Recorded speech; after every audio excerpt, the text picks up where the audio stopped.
Right, welcome back to the Me, Myself, and Hopefully You podcast. Another week, another episode of the podcast. And in this week's episode, we're going to be talking about Donald Trump becoming the first ever president to be impeached twice, a new COVID-19 variant sweeping right across the country. And speaking of sweeping right across the country, the school meals fiasco that's been going on all over Twitter and Facebook, and how the government have sort of responded to that. And sort of the main topic sort of in this episode that I want to talk about is we're going to be rolling back a few months and talking about another thing that the government implemented, which was enforcing restaurants to put the calories of meals on menus. We're going to have a nice discussion about that. It's something that I wanted to talk about for quite a long time, and I've got some fairly passionate sort of beliefs and opinions around that. And hopefully we can start a discussion and I can hear what you guys think as well. And hopefully it'll be the opposing view. But before we talk about that, how's everyone's week been? What has everyone been up to? Mine, it's been all right. It's the first official week of term. Slowly getting back into it. Half my modules were on, the other half weren't on this week. Next week, we sort of go back to normal, having all the modules back on. Obviously everything's online, which is a bit annoying.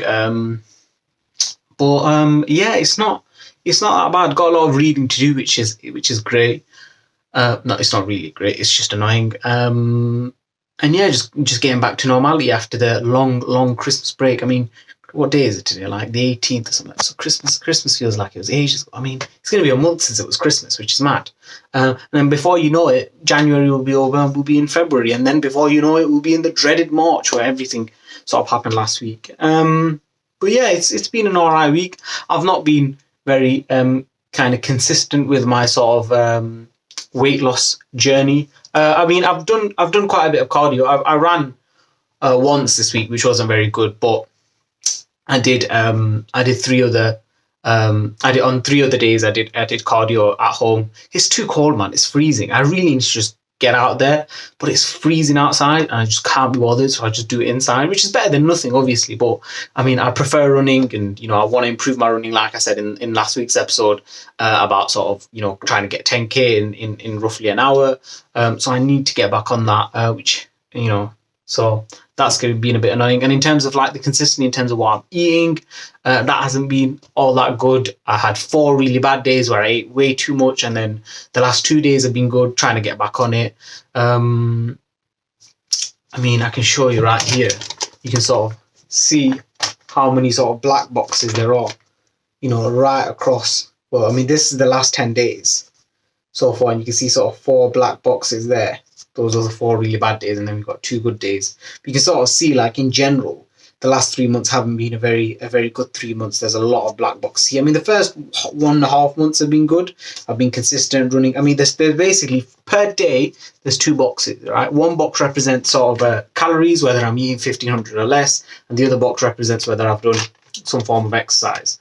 So if you can see from, like, I don't know why I'm holding it like this, but if you can see it from, like the first month and a half, right up until the halfway point, I was doing really well. I mean, I had a few bad sort of days. This was these few days where I had a week off. I had reading week. This I was probably just being lazy, but in general, it was really good. And then when you go into the second half, it's just been awful, really. I mean, it started off with basically me just not running, and I had like 40 days not running, which was really bad. And then sort of, when I don't run, I've noticed this, especially this week, is when I don't sort of run or do any sort of, if I don't do a workout, I just don't feel motivated to eat well. And I just go, you know what, forget it. I'm just going to eat a load of chocolate. I'm going to go to the corner shop. Because when I do my supermarket shop, I don't buy chocolate and crisps and stuff, because if I buy it, I'm going to eat it. But we do have a corner shop. And then when I'm just like, you know what, I could really do the Greggs. I'll go to Greggs, get a load of, and I mean a load of Greggs, and just eat it all. And then I'll go to the corner shop and buy even more food and eat that as well. And by the time I know it, it'll honestly be like 4,000, 5,000 calories, which is disgusting, really. It's not very good. What was I talking about? Yeah, so, I mean, in terms of that, it's not been the best in terms of my nutrition. Last 3 months, so I've got 2 of these papers. So this was the first 3 months that I started this sort of calendar thing, and I did quite well. Like, I was 70% consistent. So I did 70 out of 100 days. I was on it in terms of my nutrition. Yeah, and I was 70% consistent. It's really good. And I went from 99.6 kg. I mean, I know no one cares about this, but I'm going to say it anyway. 99.6 kg to 88.6 kg. So that's minus 11 kilograms, which is nearly 2 stones. And then sort of, I had like, after that, I had like 2 really, big cheat days because I was quite proud of myself. And then I ended up going back up to about 90.4, roughly. And then I started this, so the next sort of three months, and my aim was actually to hit 80 kilograms, and I am miles off 80 kilograms right now. I've actually ended up, so I think I got up to that about halfway point there, where I was doing really well. I got down to 88.6, which is the lowest I've been in years. I'm talking years, right? Like, I can't remember the last time. And I remember feeling amazing. Running was great. Like, I felt really good. And then sort of the essay deadline, I had 3 essay deadlines due in. And that was starting to creep up. And then, I don't know, I was just getting sort of mentally sort of very, overwhelmed with everything. Uni was being a bit rubbish. It was getting lonely, etc., etc. And, it is true when they say that, a healthy mind will result in a healthy body. They're definitely both correlated. They work together. Like, you need to have both in order to have the other. They're not mutually exclusive. Like, you do genuinely need to have both. When I feel like mentally I'm on it, then physically I feel better. And equally, when I feel like I'm physically doing something, I'm physically going out working out. If that's the only thing I do, I don't do any other work. I do my workout, I eat well, but then the rest of the day I'm watching YouTube or whatever. If I've done that, at least I feel somewhat productive and I just feel a bit better about myself. But what I ended up doing, and this is sort of the big risk that I'll always take, especially if you've got some sort of short-term goal that you're going after. So whether you're in school or whether you've got actual work you're working or an apprenticeship, you end up sacrificing a lot of your sort of, the things that will genuinely help you mentally. Like, me doing my essay is great for my degree, and it's great because I'm going to hand it in on that deadline. But like, when it comes to my mental well-being, if I'm sacrificing the workouts which help my mental well-being, then there's no point doing it. And that's what we tend to do. We tend to make sacrifices in sort of like the good things that kind of make us happy and make us feel good over that, because logically it makes sense. It's like, I have an essay due. I've got 3 essays due on the 16th of December, and I've barely started them. I've been really lazy with them. I don't have time to do a run, because going for a run means I warm up for about 10 minutes, and then I go out, run. At that point I was running like an hour roughly, probably about 40-50 minutes I was running.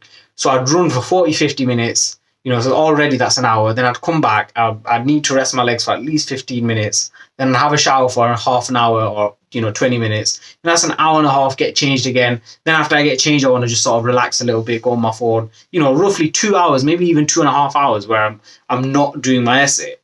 And so logically you're thinking, right, I can't waste that time. I need to do this essay.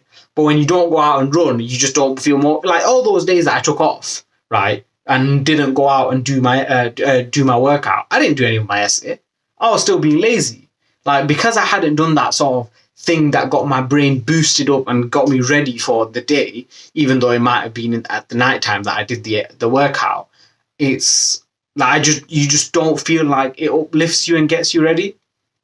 So I think the one thing that I've definitely sort of learned is, prioritize running. Out of everything, in my day, I need to prioritize the workout. So I try and do three cardios.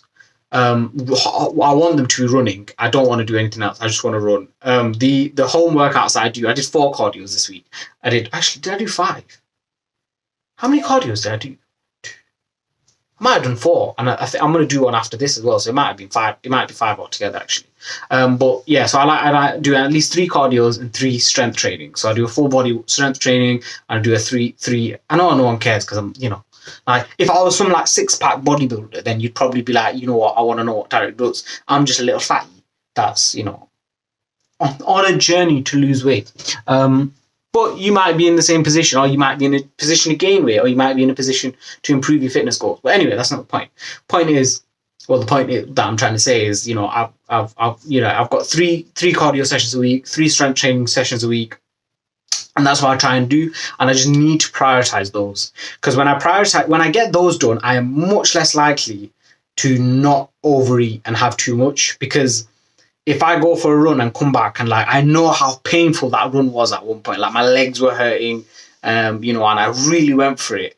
I don't want to ruin that by having like 5 cookies, a chocolate bar, and a packet of crisps. You know what I mean? I want to go, right, come on, Tarek, you know, you spend all this time running, warming up, having a shower, etc. Don't ruin it now. You know, make yourself a healthy, decent, sort of nutritious meal. And then once I do that, you know, you can get work done. So it's definitely something that I've learned the hard way, because, you know, unfortunately I made amazing progress in the first 3 months. I really lost 2 stones, and then I basically put on back a stone. So thankfully I haven't put back on 2 stones, although I might look I have only put back on 1 stone. But I am hoping, so eventually when this sort of 3 month is done, I'm gonna hopefully, my aim is for the next 10 days to be fully consistent, right? Because if I'm fully consistent for that 10 days, and that means for the whole 3 months I've been 54% consistent, which is nowhere near 70% consistent, which is what I did the last 3 months. But, you know, I want to sort of just get that as much consistency as possible and see where I end up on the last day, which would be the 26th of January. So hopefully in a week's time, when you're watching this, when you're watching the next week's episode, if you watch the next week's episode, then I can tell you that I've been consistent for 7 days, you know, done as many workouts as possible. And yeah, but other than that, yeah, it's been a decent week. I know I've just spent like 10 minutes talking about my week when I should have actually moved on to the topics around the world this week. But what can you do? I rant a lot.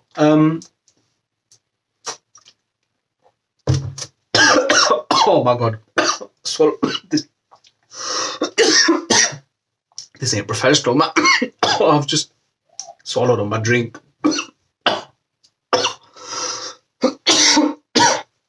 Bloody hell, man. Jeez, that is not professional. Not that this is a professional show, but still. Oh my god.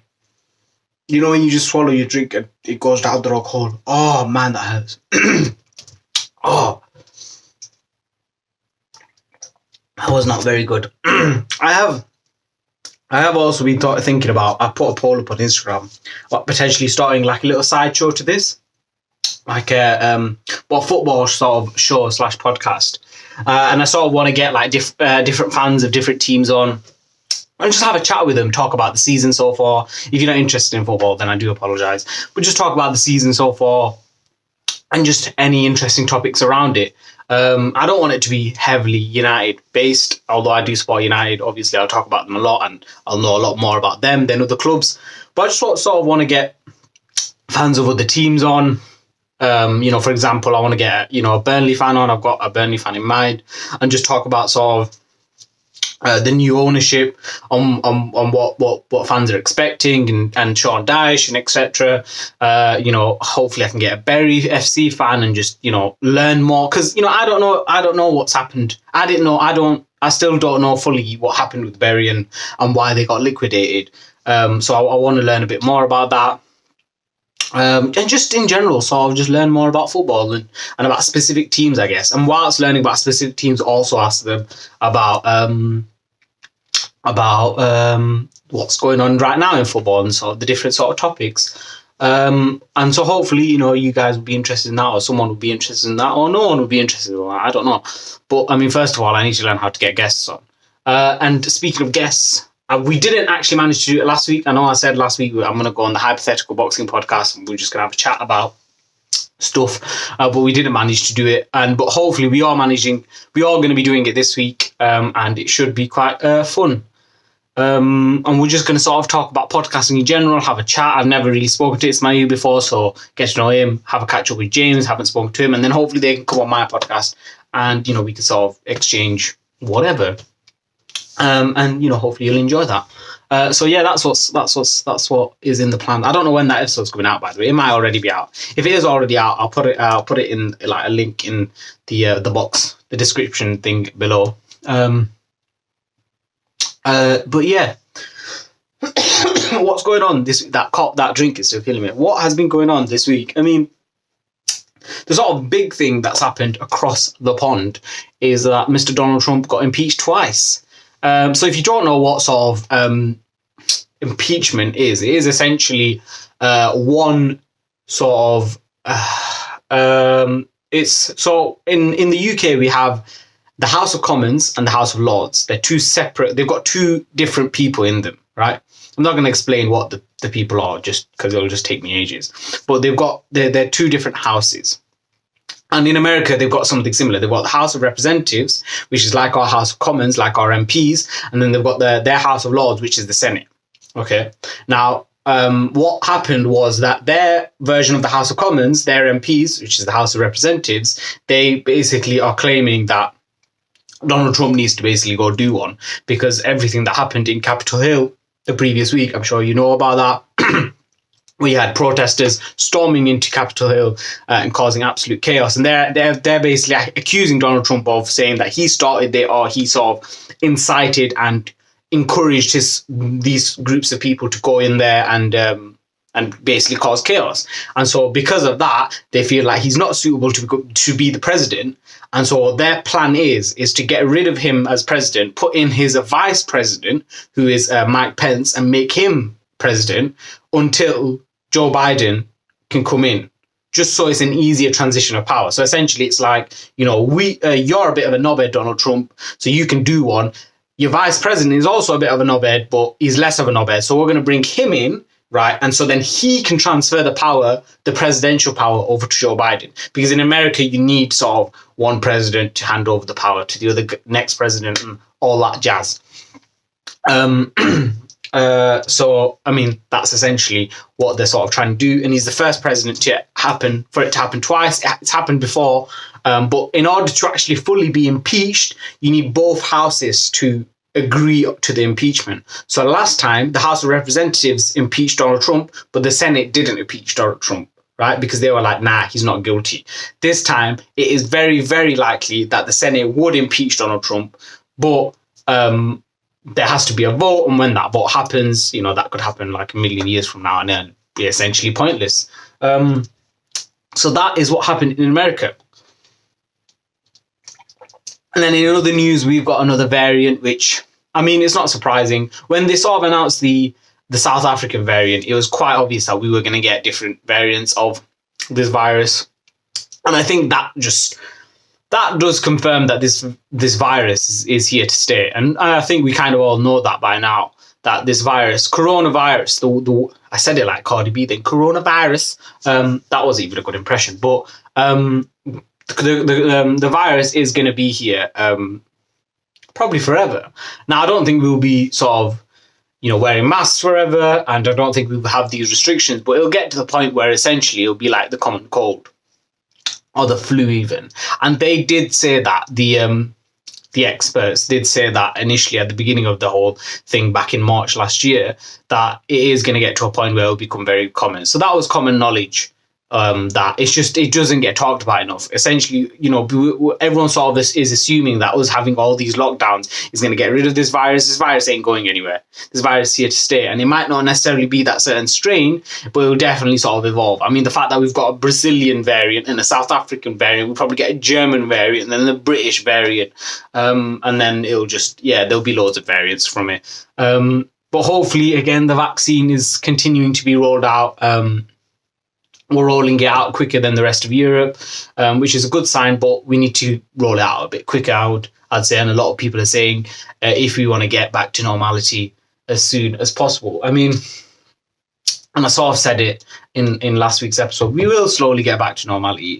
We've just got to stay positive. And I think the issue is almost that a lot of us want a certain day where we can be, where we know it's going to end, and that's why a lot of people were sort of celebrating the end of 2020, because I think in their heads and in our heads it felt like that's going to be the day where it goes, even though we knew it wasn't. We could pinpoint a day, and I think right now obviously we can't pinpoint a day, and so that's sort of getting on people's nerves. And I don't think it helped, especially at the beginning when they were talking about, it's a 3-week lockdown and then we'll review it, and then it ended up being 6 months, then we went back out, and then we had Eat Out to Help Out, and then it just then the virus went crazy again, and now we're back into a lockdown. Then we went to tier 4, then tier 5, and then tier 98, and then lockdown 54. Like, it just doesn't help. Like, I think I remember reading this one thing about how in World War II, And in World War One, everyone, when Britain went into the war, the assumption was by the media and by the British public was that, oh, it'll last 3 months and it'll be over by Christmas and then that's it.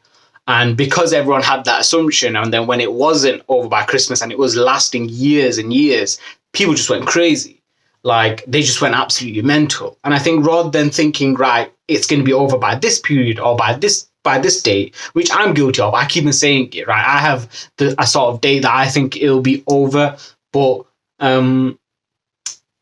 we need to stop like living with the idea of, oh, well, by the 29th of September it'll be over, because it's just not very good for our mental health. I think the best thing for all of us to do is adapt to it as much as possible and kind of assume that it's here to stay forever, even though it's not. Don't get me wrong. Don't start thinking, oh my God, it's here forever. Life is never going to get back to normal. But sort of do things that you can, that will just make you happier, and just sort of understand that right now we're going to have to adapt. And I think the biggest positive that we can really take from this is it is strengthening our ability to adapt, and it is making us essentially better human beings.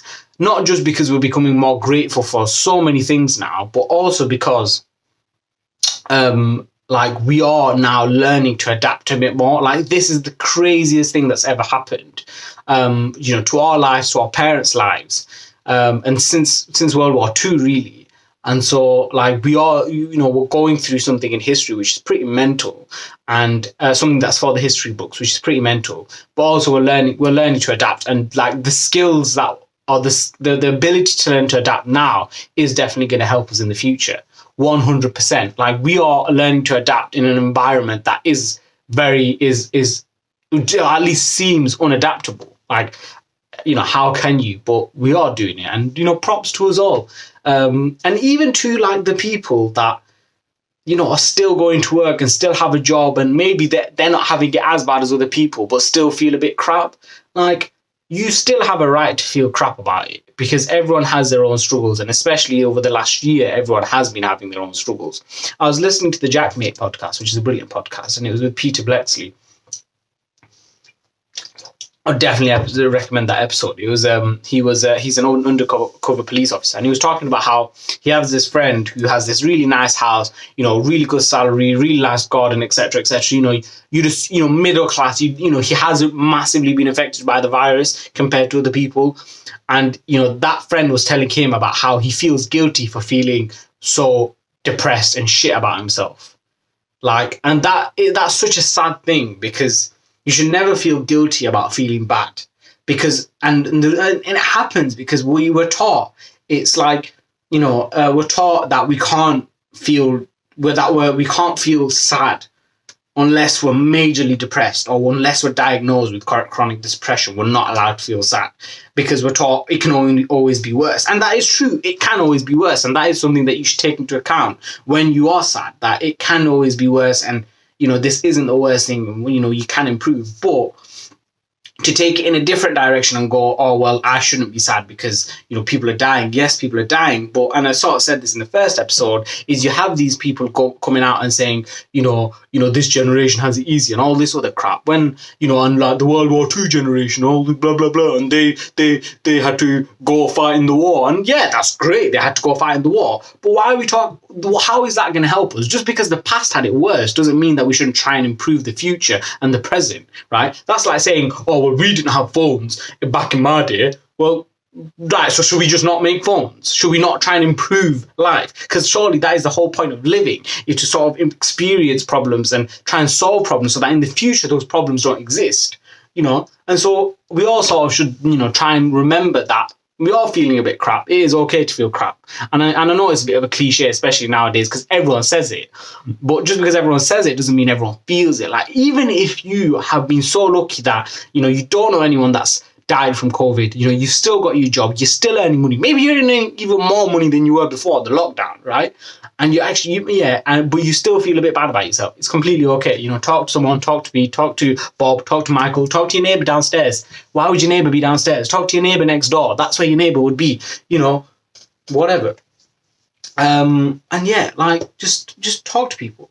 And I'm such an idiot because I've just spent 25 minutes talking about absolute, random stuff when I should have been talking about the main topic for this week, which was, the free school meals. I haven't even talked about that yet. The free school meals thing was an absolute joke. I'm sure we all know it and we've all seen it.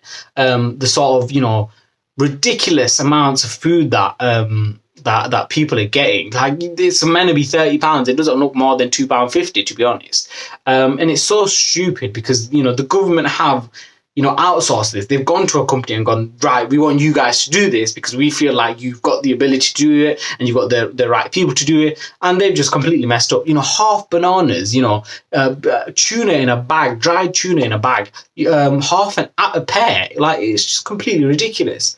And it does beg the question, and I do try my best to be unbiased on this and not to slam the Tories or slam the Labour Party or slam a particular sort of organisation, but it is starting to become very dangerous and very, you have to, start questioning how these government contracts are being dished out to friends of people within the government, friends or cousins or relatives, that own these companies are getting these contracts and they're not doing very well. Serco, Dido Harding that's been involved, or Dido Harding, however you flipping pronounce the name.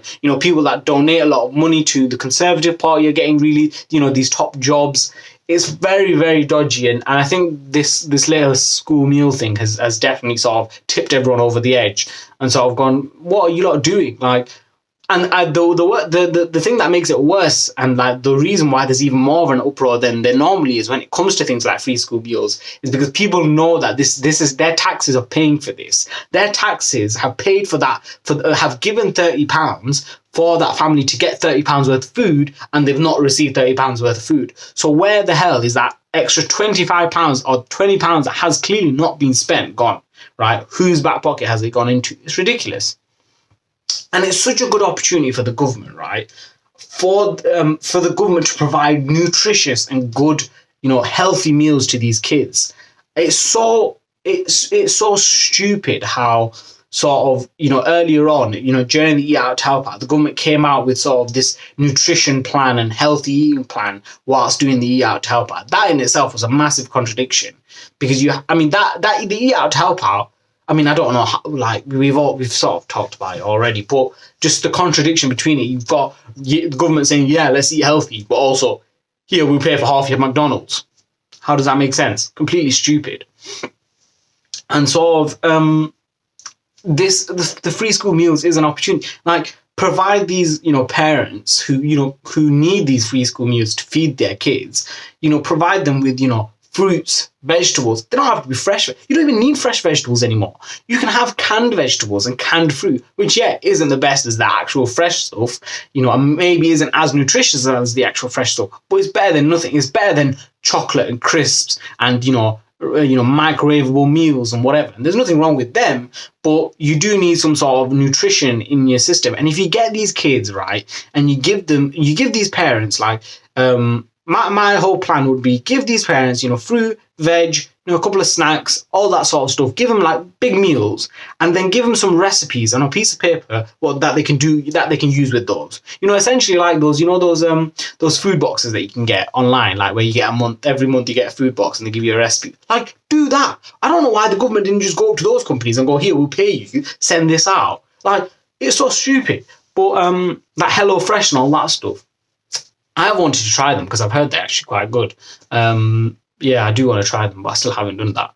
But it's stupid. Like, you could and the thing is, doing something like that, it will, and especially if they're basic recipes, you can get kids involved in the kitchen as well. But also, you can, when they're young, you can get them into healthy food and good nutritious food. Like, this is an opportunity for them, and they're completely messing it up. Like, provide these kids with, tuna.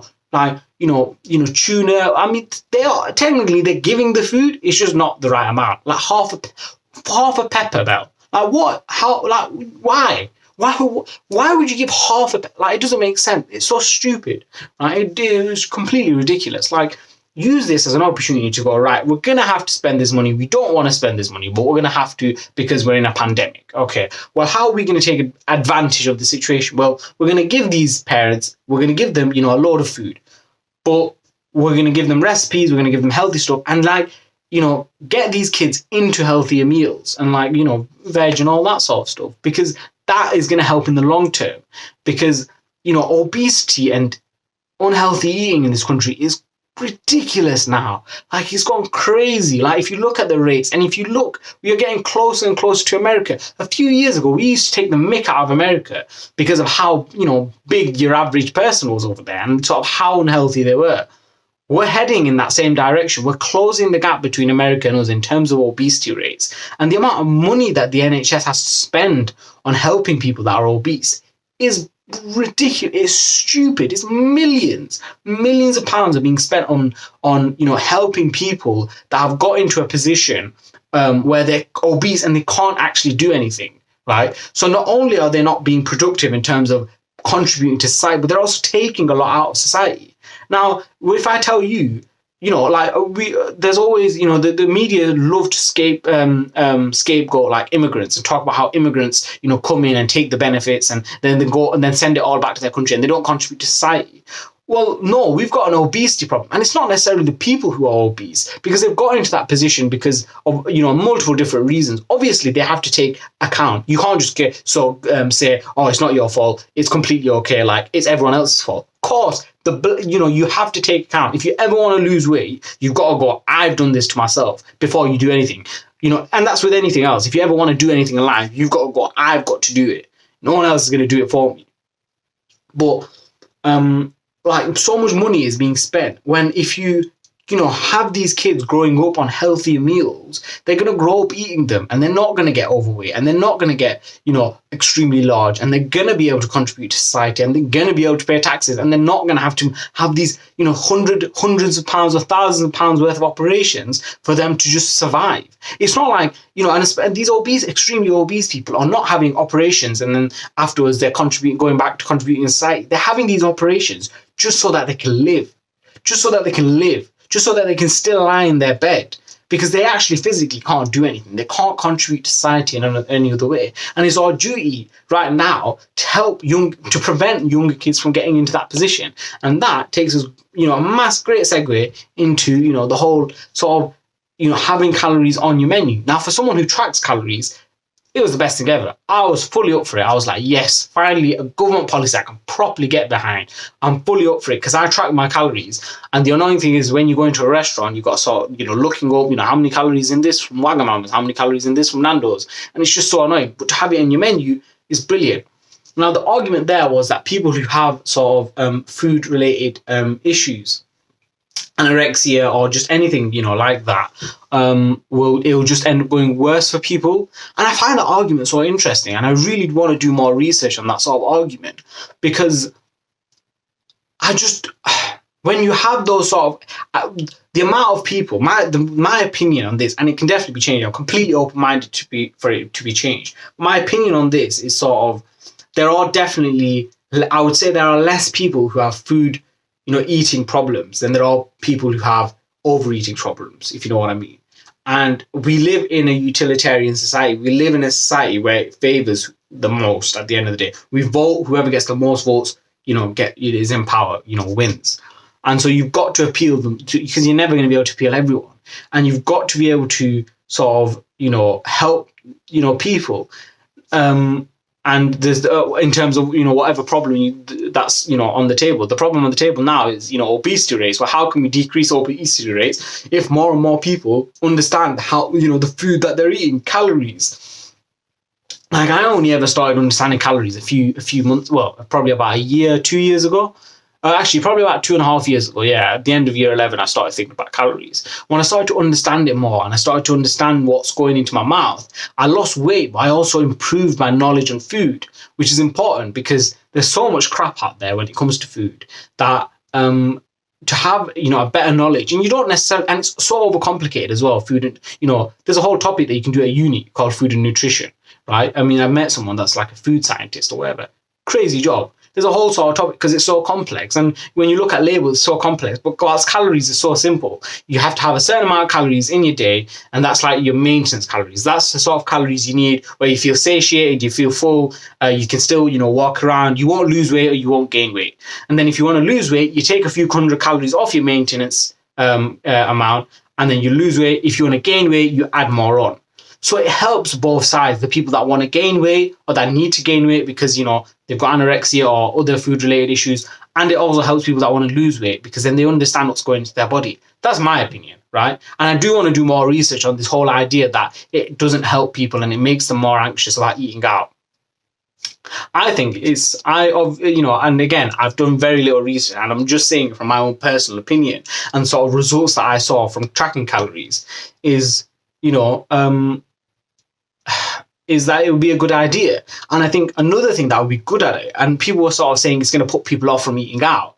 Well, is that necessarily a really, really bad thing? Like the amount of, like if let's say I make egg fried rice at home, then I ate egg fried rice at a restaurant or a takeaway, the calorie difference and how unhealthy it is crazy. Like you can get egg fried rice from a Chinese place and it could be 1,000 calories, which is half of the amount of calories that a man should have on average a day. An average man should have a day. 1,000 on just egg fried rice on one little portion, right? And bearing in mind, he's still going to have another, the rest of his meal and 2 other meals, on average. And if I make it at home, that's probably going to be about 400, 500, right? And then you add a few bits and bobs more, you make good, it works, right? Because you eat at home. Now, that doesn't mean we should never go out to eat. You should. But you've got to have a little bit of a balance, right? And having those calories on, it will help people. Now, you can't just, and I know what would happen is the government would be like, right, we're going to put calories on all the menus. And that's all they're going to do because, politics is about being able to show that you've done something. It doesn't necessarily, governments would rather go halfway into many different projects than complete a few projects, right? The issue with the whole, calories on the menus thing is, okay, you put calories on the menus, but you're going to have people go in, read 400 calories and be like, is that a lot? Is that not a lot? Or I don't know. Most people don't even know what calories are. Your average person is not going to know what calories are, right? They probably heard of it. They'll probably know it's to do with health and food, but they're not going to really know how many am I meant to eat. And that's where the whole sort of the school meals thing comes in. Because if you can, from the beginning of a young age, you can get kids involved into eating healthy foods, you're not even going to need to worry about calories in the future. You don't need to track calories. It's not a necessity to be healthy. It's just, for me personally, a good way to be healthy. And some people go, you're obsessed, whatever, you need therapy or whatever because you're obsessed with how many calories you eat. Well, no. Like, I want to track how much food I eat and what I eat. Like, if there was someone that was in debt, right? So someone was in debt and they wanted to get out of debt. The first thing you tell them is you need to track your finances. You need to track what you're spending money on. And so equally, if you're obese, right, or you're underweight, right, or you're just overweight, right? You don't need to be obese, right? You're just overweight, or you're a bit, you want to lose a bit of weight, right? You're a bit fat. I feel fat. I know I'm not obese, but I feel fat and I want to lose weight. Okay, and so this has gone way too long, but. And I said I was going to make these 30 minutes because that's what the poll on Instagram said, is that 30-minute episodes are popular. But I'll quickly end it on this, is that when you can track something, you're more likely to be able to do something about it. If you can't track it and you're just sort of going into it willy-nilly, then you're not going to be able to do anything about it. It's going to be pointless. So that's my sort of opinion on it. I definitely do want to sort of do more research on it and understand it a bit more. And hear the arguments of both sides, because I understand, it is a serious topic about sort of getting calories on there. Is it going to have a good effect? I mean, America have had it for a long time. It doesn't seem like it's worked. But in America, you can have calories on menus, but their portions are huge in general. Like, honestly, I recommend on YouTube, type in the USA McDonald's versus UK McDonald's. It is our medium, our small is nearly is just slightly our large is like their medium or small. It's just slightly over their small or large drinks, or slightly over their small. Their chips are massive. It's crazy. Like, and I mean, I want to go to America because I love food and I want to try their big food, but to have it on a consistent basis, it's just not healthy. So I think that's probably a contributing factor as to why the sort of putting calories on menus hasn't worked in America. But like the impact it could have would be amazing over the next 10, 20 years. But that has to, work hand in hand with educating younger people especially younger people. Obviously educate everyone else, but especially younger people, get them into healthier habits, make them understand sort of, what's good for your body, what's not as good for your body, and sort of update what you're teaching kids. Because things like the Eat Well plate, like I'm sure you've all seen the Eat Well plate. It's like, you're going to have a third carbs in your plate and a third protein and then a third fats, or like minimal fats. When you look at the newest research, it shows, one, that none of that really actually matters, and that it's actually calories that probably matter the most, because you need to be able to fill your body, because calories, is a unit of measurement for energy, and so you need to have a certain amount of energy to work, to do your day-to-day operations. But also the importance of carbs is so over exaggerated, it's ridiculous. Like, they say that you're going to have a third of your plate of carbs. You really don't. The Eat Well plate demonizes fats, when the newest research is coming out and saying that fats are actually quite good for you. Even the bad fats that everyone talks about are actually quite good for you, right? And they're a lot better than the carbs. So that needs to be, and the reason why is because things like the Eat Well plate were actually formed by the Department of Agriculture, who wanted to increase the sales of sort of wheat and rice and carbs and stuff like that, and that's why all of a sudden you had, everyone should eat more carbs and stuff and don't eat as much fats, when really it's actually quite the opposite. But it is an interesting topic. Food in general is very interesting. I mean, where would we all be without food? We'd be dead. That's where we'd be. And I love food, as we can tell from this chart of how much crap I've been eating. I can't wait to go. You know what I can't wait for? I can't wait for Isa Bakes or Isa Bakes to do her sort of delivery thing again. I can't wait to order some for here to Reading, because, oh my God, I went for the first time. So good. The Kinder Donut, beautiful. Like, it was the most creamiest. I did a review on Snapchat. It was the most creamiest donut in the world, man. Oh my God. And I know she's only posting like brownies and stuff, but I don't care, man. I'll eat anything. It was so good. It's expensive, but it's really good. It's worth it. Like, if you've got, like extra bit of money on the side, it's really worth it. I can't wait to order it. I hope I can actually order it. I don't know if you can actually order it. If you can't order it all the way here, I'll be sad. But I'll definitely order it when I go back home, whenever that is, because we're in lockdown right now, and who knows when we're going to go back. But anyway, I hope you've enjoyed this week's sort of podcast episode. Again, hopefully the episode with the hypothetical boxing will come out soon. Hopefully I'll be able to get started on my football podcast slash show next week or so. And hopefully I can learn how to get other people on. And yeah, make sure you subscribe. Make sure you follow it on Spotify. Make sure you like. Make sure you comment. Tell me what you think. Help me improve, because I don't know what I'm doing, man. I literally just hit play and then upload it. I need to learn how to edit. I need to learn how to do thumbnails. I need to just learn how to be better, mate. Because that's what we all do, right? We all need to do that. Self-improvement, right? Learning new things. Anyway, I'm just rambling on too much. Please do share it with other people that might be interested. And then hopefully they can join me, myself, and hopefully you. And that was meant to be a sort of pun that didn't really work. But they can listen to the greatest podcast in the Reading / Rossendale District. So, yeah, hope you have a nice week. Enjoy. Take care. If you listen to this on your commute, stay safe. And, yeah, see you next week.